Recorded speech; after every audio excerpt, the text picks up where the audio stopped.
Арбаңыздар урматтуу көрүүчүлөр, сиздер Мани подкаст каналындасыздар. Бүгүн биздин коногубуз муфтияттын өкүлү Бакчар Токтогазы уулу.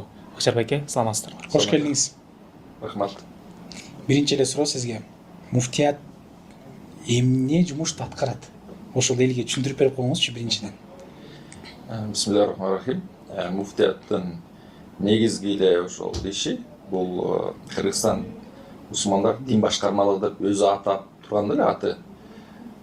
Биздин негизги башкармалык ушул Кыргызстанда мусулман чөйрөсүн дин жаатында иш аракеттердин баардыгын башкарат.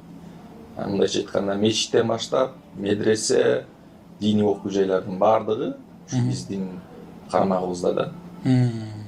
Ошол жерде диний түшүнүк дагы кирет, диний сабаттуулук дагы кирет.